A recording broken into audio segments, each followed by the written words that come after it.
Jadi Bapak Ibu kalau baca kitab fikih, maka dilihat dulu ini kitab fikih ini mazhabnya apa. Dari kecil dia diajarkan mazhab Syafi'i, lalu disodorkan orang buku. Nah, buku itu dirobek pula, tidak pernah dijelaskan mazhabnya. Nah, ditulis saja ini mazhabnya sunnah. Nah, lalu apa? Oh, selama ini salah ya, ini yang sunnah ya. Nah, ini yang ngawur sekarang nih. Itu nama mazhabnya dirobeknya itu dihapusnya. Itu langsung aja ke sunnah.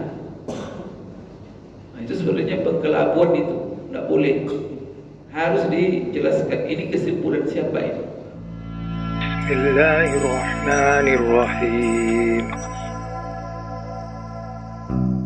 Bapak Ibu sekalian, majelis ilmu kita pada pagi hari ini adalah membahas masalah-masalah atau yang disebut dengan fikih perbandingan, yaitu masalah-masalah yang berbeda para ulama mujtahid kita. Diingat yang berbeda ini adalah para ulama, dan ulama yang berbeda itu tidak sembarang ulama. Karena banyak orang yang disebut, yang diberi disematkan oleh orang banyak dengan ulama. Tetapi yang kita maksud ulama di sini adalah para ulama mujtahid yang sampai ke tingkat mereka itu ilmu dan penguasaan mereka terhadap ilmu-ilmu syariah, sumber-sumber agama kita dan seluruh alat-alatnya sampai ke tingkat namanya mujtahid. Jadi ulama-ulama ini yang berbeda. Tapi kalau bukan mereka yang berbeda, maka perbedaan itu jangan dikata kaji. Oleh karena itu Bapak Ibu sekalian yang kita kaji ini perbedaan yang muncul dari ulama mujtahid. Maka siapa mereka itu? Maka mereka itu banyak sebenarnya. Tapi dan ulama-ulama mujtahid ini menjadi ikutan umat dalam beribadah, dalam beramal, dalam melaksanakan agama.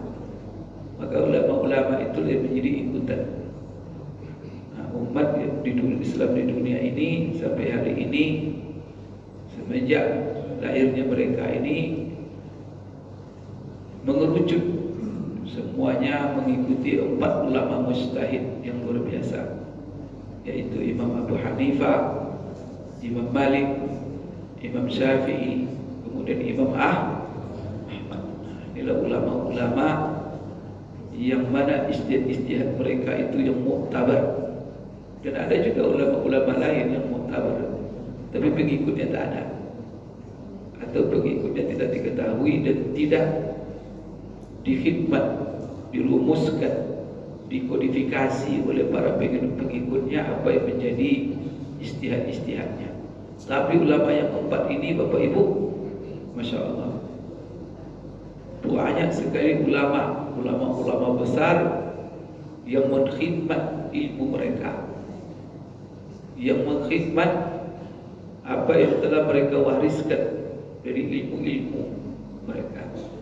Maka sehingga Bapak Ibu sekalian banyak sekali ulama-ulama besar menisbatkan diri kepada mereka di dalam berbagai bidang, khususnya dalam bidang-bidang istinbat namanya, bagaimana metode menyimpulkan hukum dari dalil. Maka mereka punya karya kitab masing-masing yang menjadi rujukan. Seperti Imam Abu Hanifah, oleh murid-muridnya ulama-ulama besar yang menjadi pengikutnya, mereka rumuskan bagaimana metode istinbat, penyimpulan hukum yang digunakan, yang dirumuskan oleh Imam Abu Hanifah. Maka ada kitab namanya Usul Fikih Mazhab Hanafi, mazhab Imam Abu Hanifah. Siapa yang menyusunnya? Yang menyusunnya murid-muridnya, ulama-ulama besar yang mengikutinya. Dipelajari dengan seksama, diteliti, sehingga mereka simpulkan rumusan-rumusan yang menjadi metode ijtihad Imam Abu Hanifah.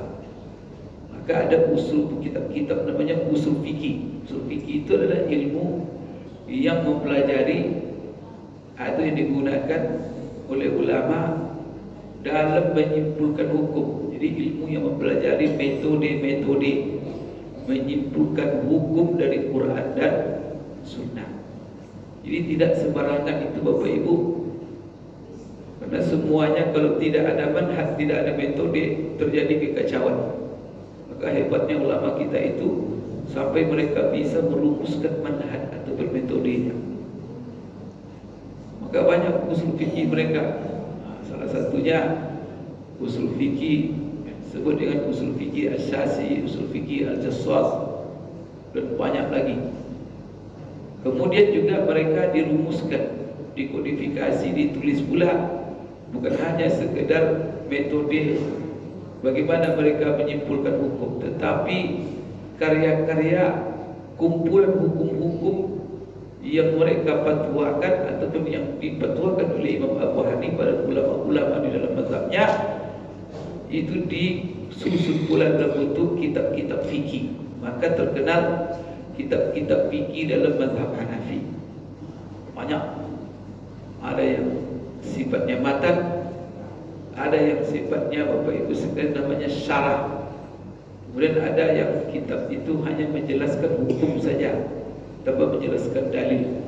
Tapi ada di antara kitab itu tidak ada hukum kecuali dijelaskan dalilnya.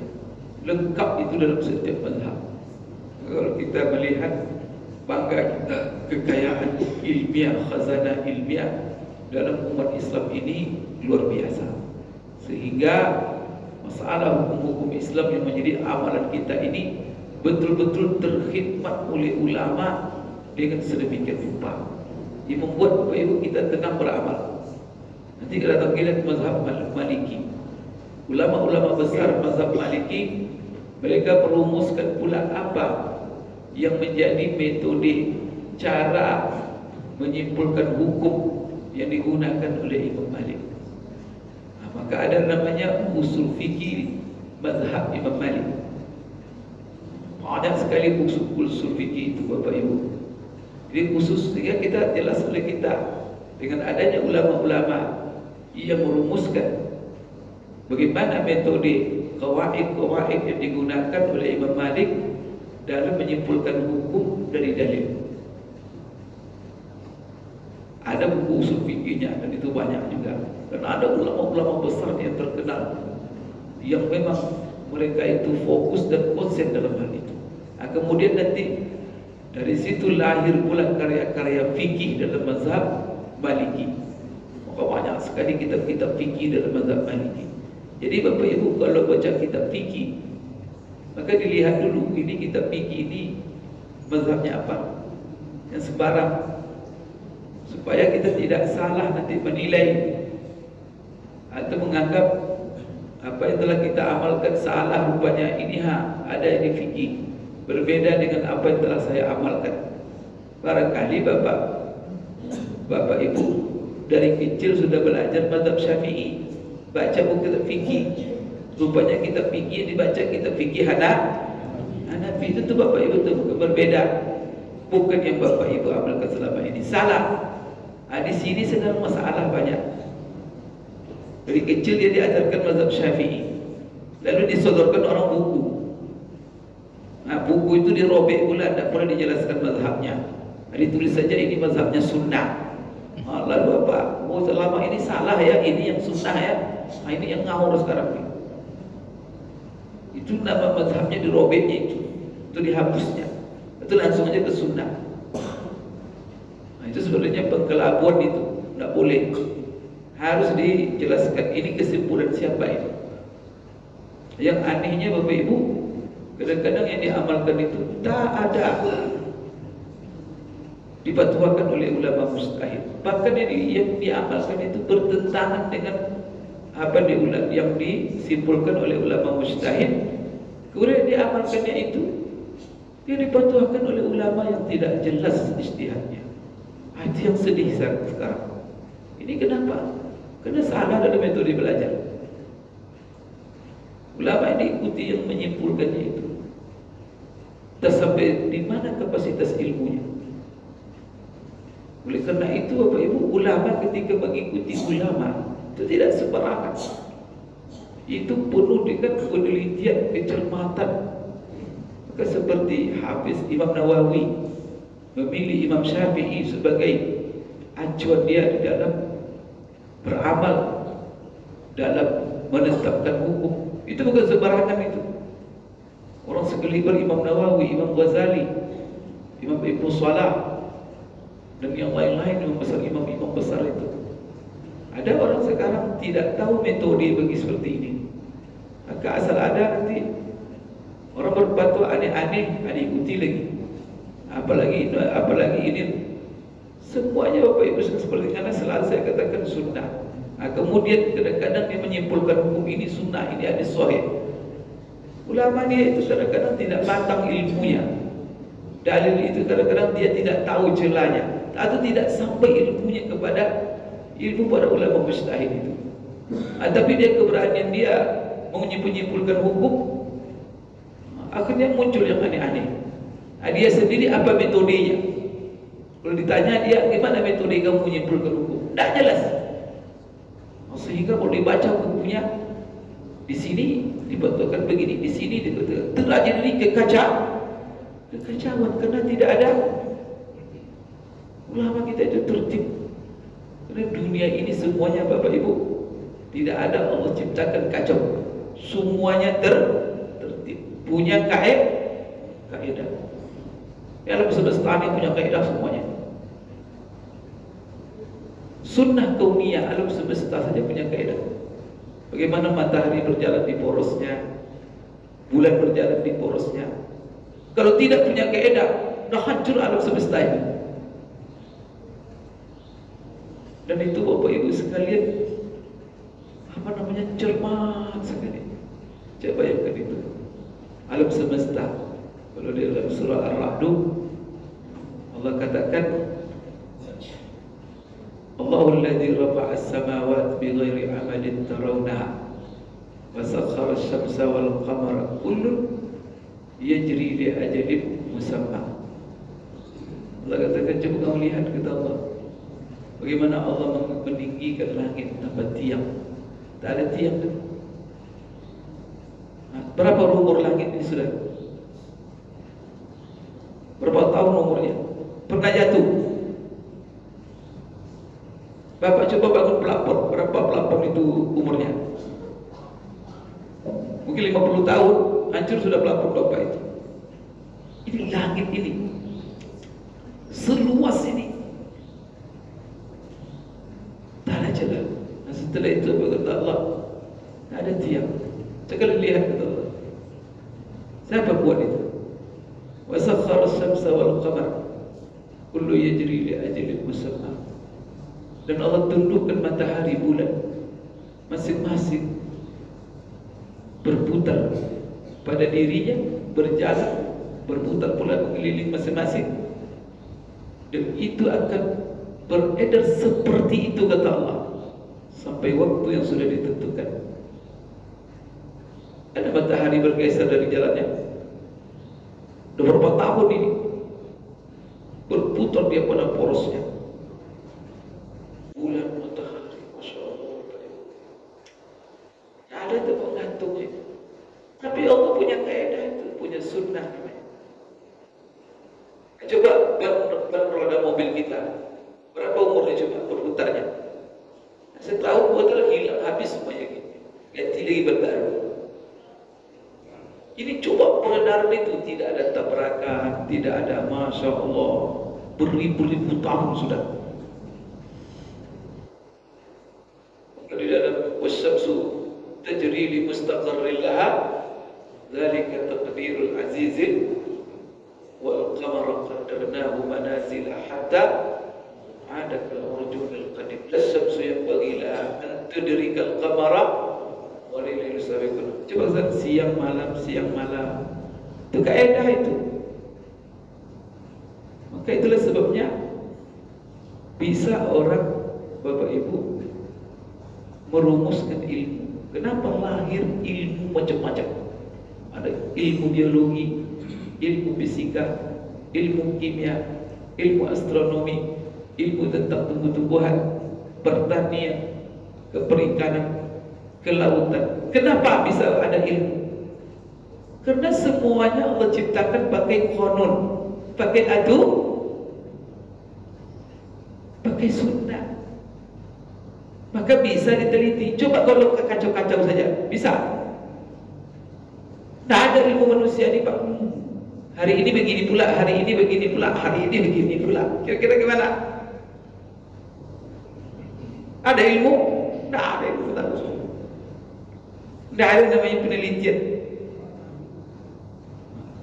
Tapi semuanya, maka di dalam surah Ar-Rahman maka disebut ala, fabi ayyi ala'i rabbikuma tukadziban. Karena di dalam surat itu Allah menggambarkan nikmat-nikmatnya yang dahsyat, yang besar. Bumi, langit, matahari. Dan Allah mengingatkan kepada kita kehebatan nikmatnya itu, supaya menjadi pikiran bagi kita. Itu adalah sunnah kauniyah. Alam semesta ini pakai aturan, tertib, ada metode. Maka ditemukan oleh ulama-ulama intelektual yang rajin menggunakan otak pikirannya, neliti, pasti ditemukan rumus nanti. Rumus-rumus itu rumus-rumus itu sebenarnya apa? Itu yang disebut dengan sunnah, ketetapan yang telah Allah tetapkan dalam alam raya ini, dalam berbagai bidang, semuanya punya aturan ikat. Maka Bapak Ibu sekalian, subhanallah, ada yang ajaib-ajaib yang kadang-kadang menurut pikiran kita seharusnya ini sama, tapi kok berbeda. Maka seperti dalam surah Ar-Ra'd itu, Allah memancing kita berfikir supaya tahu kita maha hebat Allah, kekuasaannya. Contohnya apa? Wa fil ardi qita'un mutajawirat, kata Allah. Coba kalian lihat di bumi. Pertama, wa huwa alladzi baddal arda wa ja'ala fiha rawasiya wa anhara. Apa kata Allah di situ? Wa min kulli samarati zawjayn itsnaini yughsil laila wan nahar inna fi dzalika laayatin liqaumin yatafakkarun. Allah yang telah menjadikan bumi itu terbentang, terhampar. Setelah itu Allah jadikan pula di bumi itu gunung-gunung yang menjulang, yang kokoh. Kenapa terhampar? Supaya mereka manusia bisa, makhluk di atas bumi itu bisa berjalan dengan tenang. Bisa mereka bolak-balik beraktivitas di atas bumi itu dengan tenang. Maka walaupun bumi itu bulat dan berputar kencang, tapi dia ibarat terham seperti karpet sekarang ya, tenang kita. Ini keajaiban luar biasa. Tapi pergi Bapak ke antariksa, satu Bapak lihat bumi, ngeri kita lihat bumi itu. Tidak mau Bapak turun, karena dia berbu. Tetapi tiba di bumi itu dia tenang. Kalau Bapak dari atas itu Bapak lihat ke bawah, itu Bapak lihat ngeri, Bapak turun. Karena barang itu, tapi tiba di atasnya, la ilaha illallah.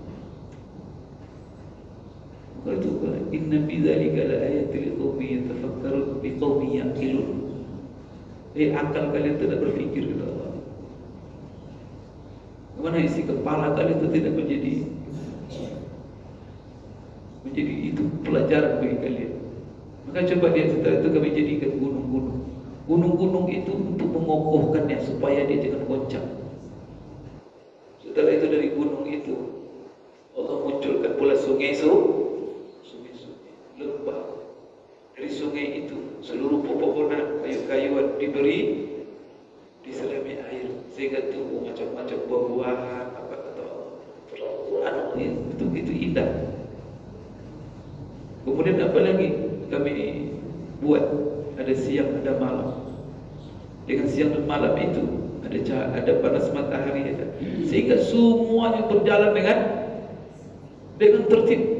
Masya Allah, inna fi dzalika laayatin liqaumin. Itu betul-betul tanda kebesaran Allah bagi orang yang sebagai siapa? Bagi orang yang punya. Tapi sekarang banyak orang tidak menggunakan akal, tak dipakai lagi. Banyak orang sekarang Bapak Ibu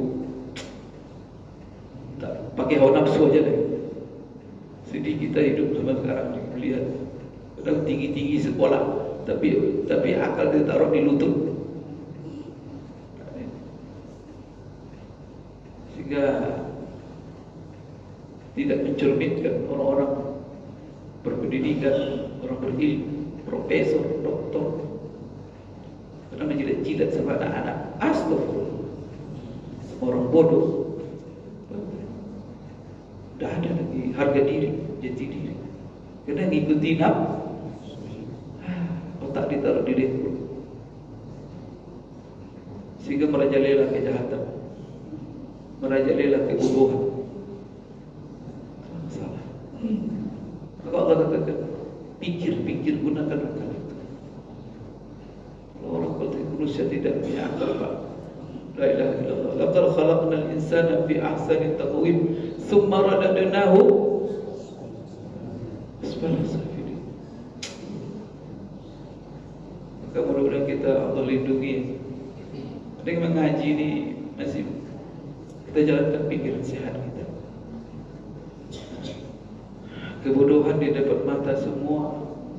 Mungkin hewan pun tahu itu bodoh, tapi itulah manusia ikut juga. Kena nafsu tadi.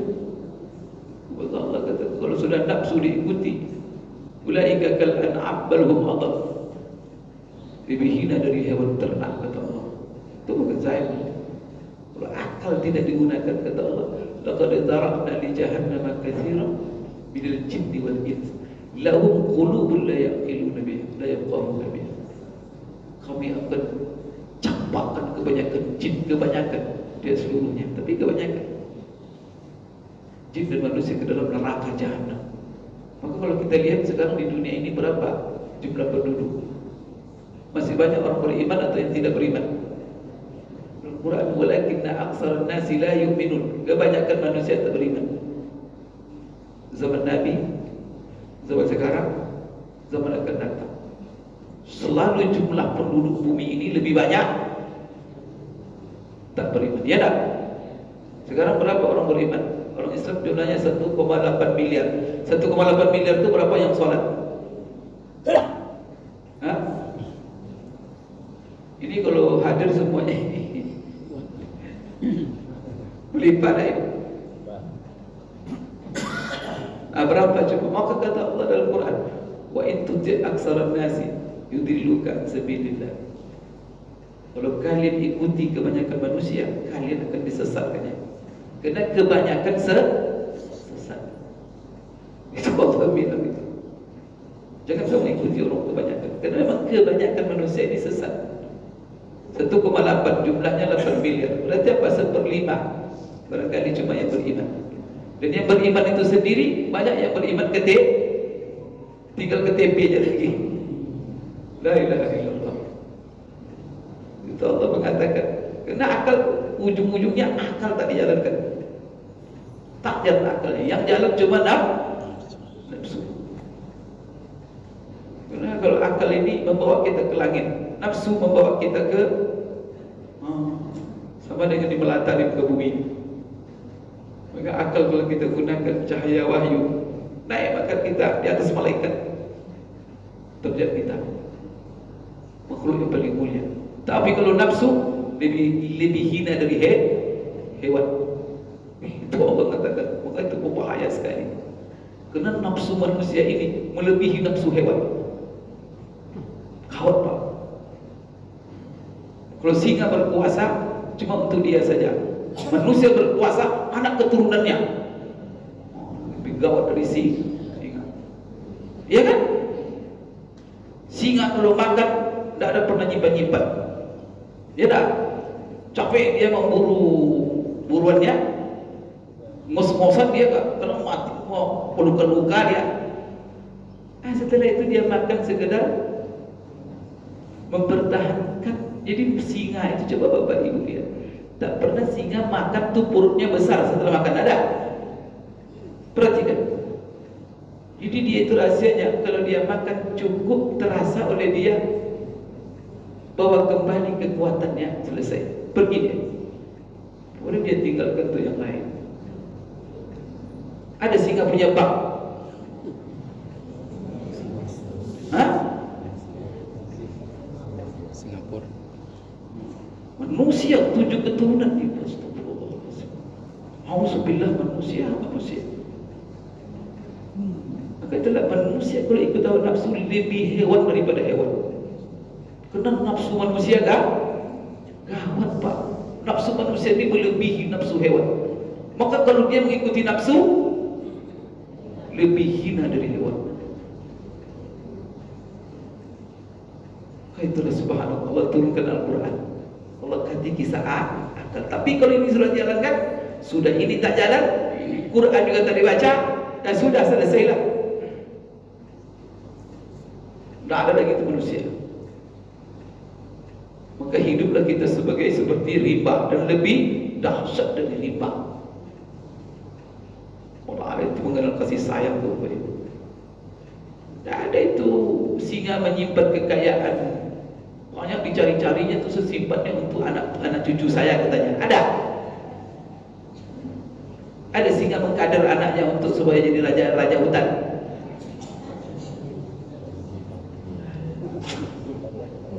Memaksakan.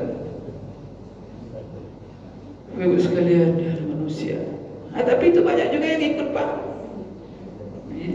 Jilat. Profesor apa? Astagfirullah. Hancur hidupnya. Maka itulah kalau ulama kita itu Palestin itu. Kenapa begitu Palestin? Karena Bapak Ibu Palestin itu itulah hidup dengan Quran. Iskariban umut syahidah.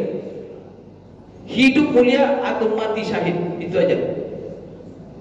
Tak boleh kita menghina-hina hidup untuk dunia. Karena kita diciptakan Allah mulia. Walaqad karamna bani Adam. Kami muliakan anak Adam. Kami muliakan mereka. Maka jangan kita hina Allah muliakan, tapi manusia juga yang menghinakan diri mereka sendiri, merendahkan diri mereka. Dengan apa? Mengikuti hawa nafsu. Coba pegang teguh kita dengan Quran, Bapak Ibu, supaya mulia hidup kita. Maka kita dengan iman kita, dengan amal soleh kita, istiqamah. Yang benar kita ikut, yang tak benar siapapun dia. Maka kaidah kita, la ta'ata li makhluqin fi maksiatil khaliq. Yang diikuti yang pintar, yang bodoh. Fas'alu ala dzikri kuntum la ta'lamun. Yang bodoh yang diikuti, yang bodoh diajari. Kadang tak, yang bodoh pembohong yang dipercaya diikuti. Ini berlomba-lomba menjilat kepada pembohong. Itu gimana itu? Mana kemanusiaan kita? Allah Subhanahu wa taala coba Al-Quran, wa kunu ma'as shadiqin ya alladzina amanu taqullaha wa kunu ma'as shadiqin. Wa kunu ma'as shadiqin. Ayo orang beriman, takwa kamu kepada Allah. Allah yang kamu pertimbangkan, jangan manusia. Jangan perutmu. Allah yang menjadi ukuran hidupmu semuanya. Allah ridha, jalan. Allah tak ridha, tinggalkan. Mati, jangan takut. Takut kamu. Wa may yattaqillaha yaj'al lahu makhraja wa yarzuqhu. Takut kamu rezeki. Yang atur rezeki Allah. Hidup mati di tangan Allah. Banyak orang berperang saja kerjanya, tak mati-mati. Khalid bin Walid tiap hari berperang, dia berpuluh-puluh tahun di medan perang. Matinya ada orang sekali baru masuk perang langsung begitu Pak. Itu kata wa kunu ma'as shadiqin. Selalu kamu berada bersama orang benar, orang jujur. Jangan kamu berada bersama orang pembohong. Maka orang pembohong jangan didekati, jauhi. Kan itu dalam Al-Quran itu isinya. Kejujuran itu pertama. Ya alladzina amanu taqullaha wa qulu qawlan sadida. Itu kejujuran juga. Ya orang beriman, takwa kamu kepada Allah, ucapkan yang benar. Kenapa Rasulullah mengingatkan ciri-ciri orang munafik supaya kita jauhi, kita waspadai, bukan jadi jilat. Iza haddatsa kadzaba. Kalau berbicara sudah tahu bohong dia isinya, ada ikuti juga. Wa idza wa'ada akhlafa. Apabila janji, apabila dikasih amanah, aduh Bapak Ibu sekalian, ini semuanya. Maka Allah Subhanahu wa ta'ala Bapak Ibu sudah menetapkan sunnahnya di dalam Al-Quran, sunnah Rasulullah juga. Maka namanya sunnah. Nah, itu sunnah. Begitu juga hukum-hukum Allah. Sebagaimana kaedah-kaedah alam semesta ini dirumuskan, ditemukan oleh orang yang menjalankan fikih. Kayak Newton, apa itu kan ilmuwan-ilmuwan yang rajin mempelajari gejala alam, sehingga dia menemukan rumus-rumus sunnah. Sunnah itu yang digunakan ya untuk tinggal banyak produksi apa untuk memudahkan kehidupan manusia. Di dalam syariah ini ayat syariah wahyu, ujungnya begitu. Tampil ulama yang meneliti, yang mengkaji, maka mereka rumuskan, oh, Quran ini bukan acak-acakan. Sunnah itu bukan seperaut. Maka kalau ada orang tidak, Bapak Ibu, mengikuti apa telah dirumuskan oleh ulama dan menyimpulkan hukum, terjadi kekacauan dan itu pembodohan. Maka itulah ikut ulama. Karena ulama itu siang malam mereka. Pertama mereka menguasai sumber itu, dan dia menguasai metodenya, menguasai alatnya. Lalu mereka istihad itu bukan main-main. Siang malam dan tidur, mengamalkan, menjalankan pikirannya terus untuk menemukan kaedah. Setelah itu, dan kaedah itu diuji, oh begini juga, diuji begini juga, begini juga. Sehingga mereka rumuskanlah kaedah-kaedah itu dan mereka kodifikasi, mereka tulis dalam karya-karya mereka. Setelah itu terjadi kebebasan lagi untuk meneliti apa yang telah mereka tulis oleh generasi setelahnya. Silakan tulis baca, silakan teliti lagi. Ada kesalahan tak? Kalau ada kesalahan diperbaiki. Kalau ada yang perlu dikembangkan, begitu terus itu. Sehingga ilmu itu berkembang terus. Sekarang Bapak Ibu, selalu saya katakan, kenapa mengerucut orang kepada ulama yang 4 itu diikuti? Karena ternyata seluruh ulama besar yang meneliti Quran, meneliti Sunnah, kemudian ingin menemukan rumus-rumus, pasti jumpa rumus yang sama. Tidak meleset. Itu mereka angkat tangan semuanya. Angkat tangan mereka, ini ulama luar biasa. Itu bukan pengatur ngikut gitu aja itu Pak. Kayak orang-orang ngikut itu, enggak. Ulama-ulama besar itu berdasarkan pengakuan. Dan setelah itu apa mereka baru ngaku ini luar biasa alimnya ini orang. Begitu itu sampai ke kesimpulan, masya Allah, gelap kepala mereka. Muncul pengakuan, inilah ulama. Maka tenang mereka. Imam Nawawi keliber seperti itu. Masa dia mau ikut Imam Syafi'i kalau dia tidak mengenal Imam Syafi'i itu dahsyat ilmunya. Dan bahkan dia tidak berani mengatakan saya mujtahid. Malah apa? Seluruh yang disimpulkannya dia nisbatkan kepada imam.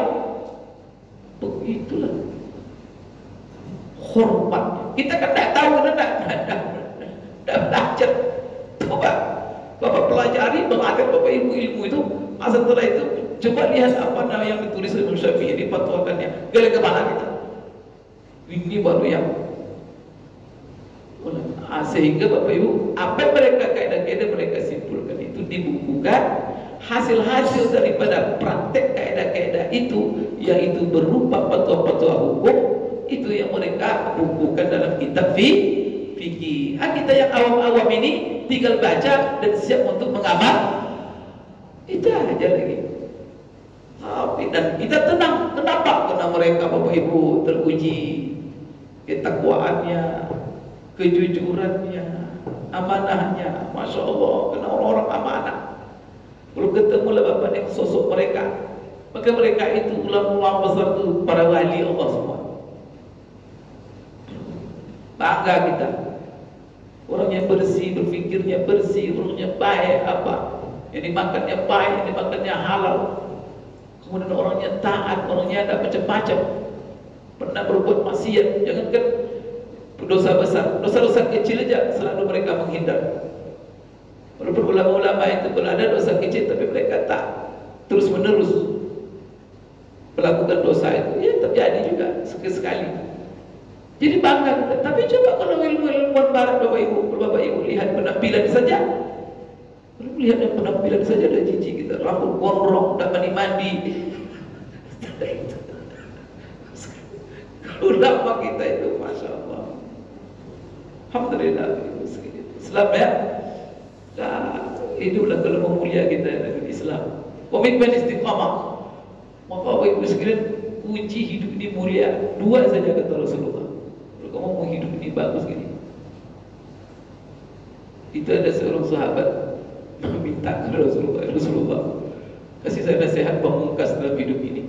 Saya tidak perlu minta nasihat sama orang lain lagi Rasulullah. Cukup nasihat, tapi saya minta Rasulullah ringkas padat saja. Pamungkas. Apa kata Rasulullah? Qul amantu billah tsumma istaqim.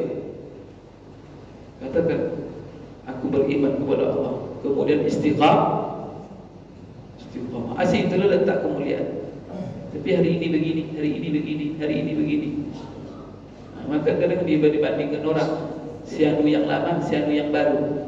Tanya saya yang lama, begini. Azan yang baru, semuanya apa itu? Mengikuti kepentingan perut. Tidak ada istiqamah yang sadar. Allahu Akbar, Bapak Ibu sekalian. La ilaha illallah. Jadi alhamdulillah, jaga istiqamah ya. Dengan istiqamah kita akan hidup mulia, mati pun mulia. Kalau tidak istiqamah, ya tidak tahu mati kita nanti gimana. Memang yang penting itu endingnya. Tapi untuk sampai kepada ending yang baik, maka harus dijaga prosesnya, dibiasakan dia supaya endingnya seperti itu. Maka kata Rasulullah, orang akan mati sesuai dengan kebiasaan.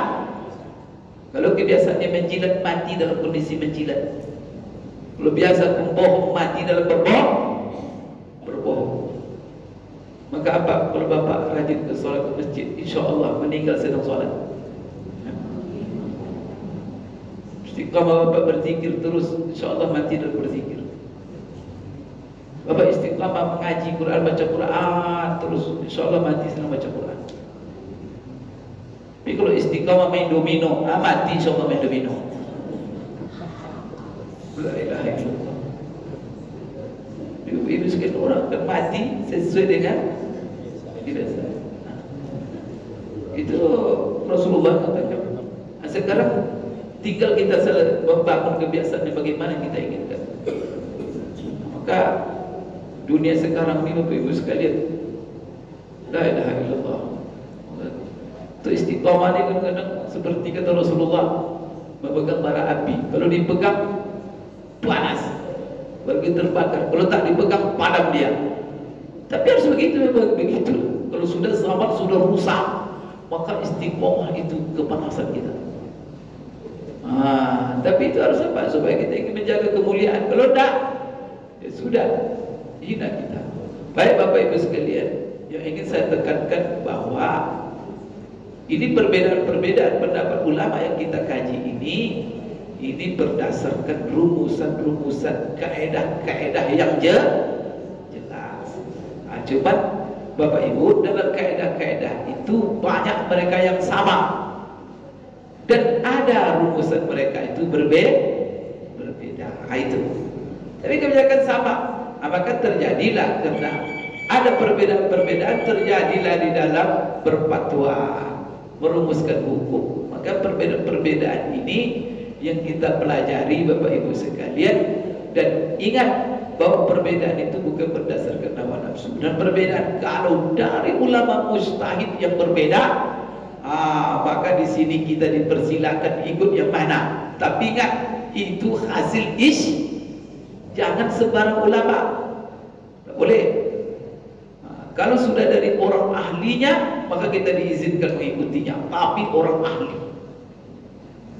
kita tidak diizinkan tidak mengikuti orang ahli. Karena Siapa mengikut kamu? Ah, saya ikut Imam Syafi'i. Ya sudah, jangan salah-salahkan.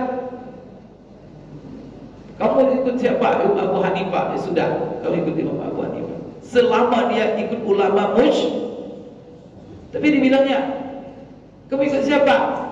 Atas siapa gurunya namanya? Tidak jelas. Dan itu bertentangan dengan apa yang telah dipatuakan oleh ulama mazhab.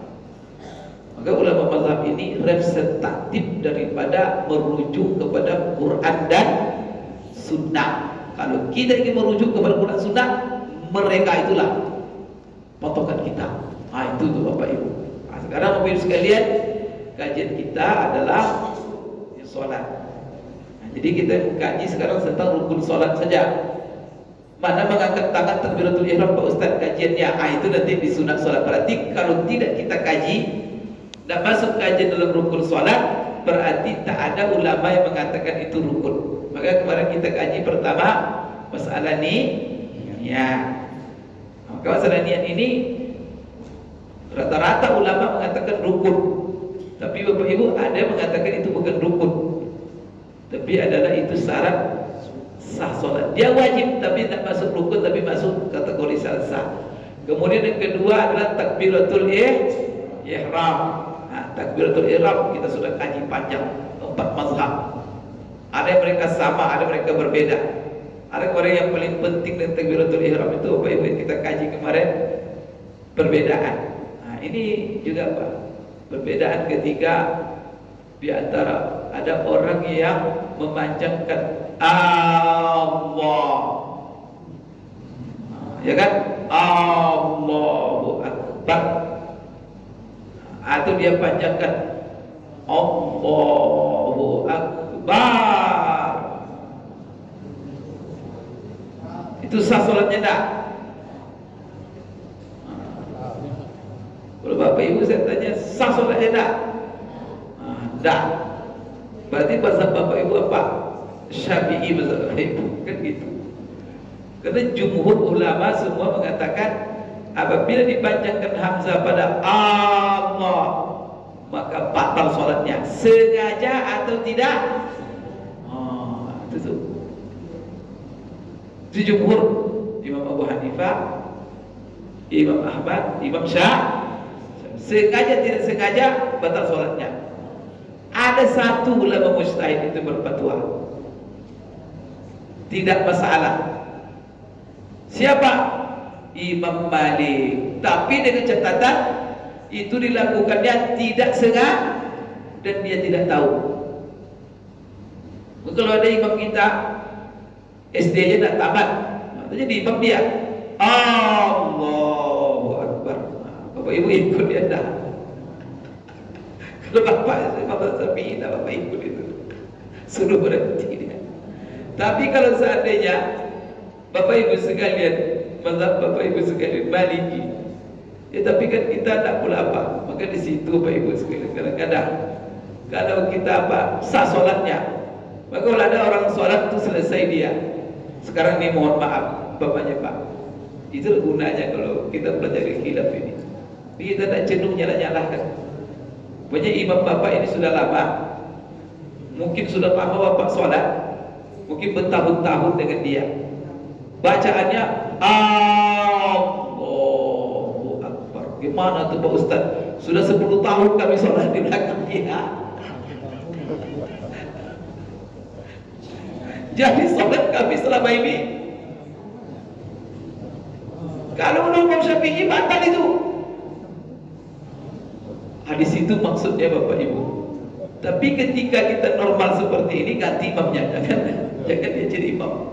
Berhentikan dia, cari imam yang fasih, dia membaca takbirnya.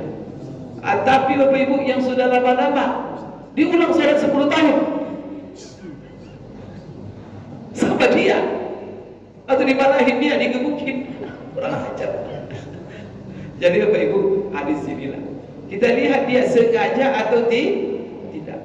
Tapi kalau kita lihat dia tak tamat SD, karena makna Allahu Akbar aja tak tahu dia, lalu dibacanya begitu tak pernah sekolah, maka Bapak Ibu, maka sholat kita sah sesuai dengan mazhab Imam dia memalik. Itu maksudnya. Jadi tenang kita. Itulah sebabnya perbedaan ulama itu solusi. Maka itulah sebabnya kata ulama rumuskan ikhtilafu ummati rahmah. Perbedaan umatku itu adalah rahmat. Apa itu? Menjadi rahmat bagi umat. Artinya ada kebaikan di situ.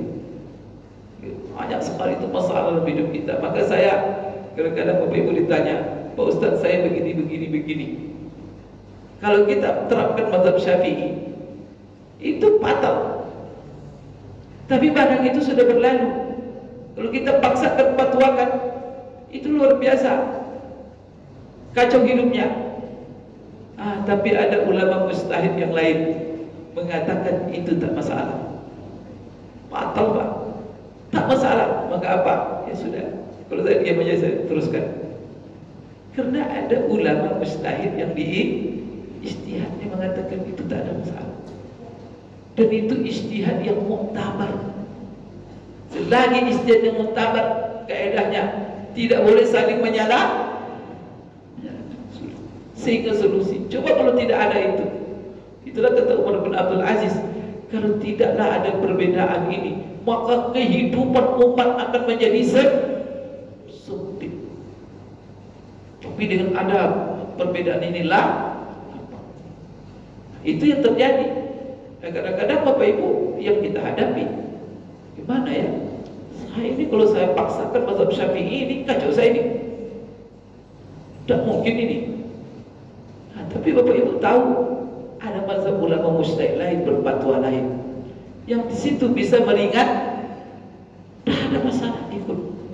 Karena agama ini prinsipnya meringan, bukan memberatkan. Yuridullahu bikumul yusra wala yuridu bikumul usra. Allah menginginkan selalu kemudahan. Di situ ada kemudahan. Silakan. Tapi apa? Nyantol kita kepada ijtihad muktabar. Kalau ijtihad itu ijtihad muktabar, pasti ada dalil. Itu mau kita tenang. Dia mengatakan itu ada alasan, ada dalil yang muktabar. Dan tak ada ulama yang menyalahkan dia itu. Apalagi mutlak menyalahkan dia. Selama itu ijtihad muktabar. Maka itu yang tenang kita, yang 4 tadi. Kalau selain yang 4 itu, tidak tenang kita. Itulah sebabnya ulama itu, kenapa yang 4 itu? Karena memang ijtihad mereka itu luar biasa. Bapak Ibu sekalian, kemudian insya Allah kita akan kaji setelah ini rukun sholat yang lain. Langsung kita sekarang ini niat. Setelah niat adalah takbiratul ihram. Setelah takbiratul ihram langsung masalah berdiri, tegak lurus berdiri ketika sholat. Itu rukun sholat. Kenapa kita tidak masuk takbiratul ihram mengangkat 2 tangan dalam takbiratul ihram? Berarti tak ada ulama satupun mengatakan mengangkat 2 tangan dalam takbiratul ihram itu rukun sholat. Maka tidak kita bahas. Nanti pembahasannya masuk dalam sunat sholat. Jadi kita ini mempelajari yang ada ulama yang 4 itu mengatakan itu rukun, sekalipun 1 orang. Nanti itu masuk pembahasan kita. Saya kira Bapak Ibu, kalau ada yang bertanya silakan. Ini bagi kita jawab. Karena kita kepada panjang mengambil takbiratul ihram. Silakan kalau ada yang bertanya.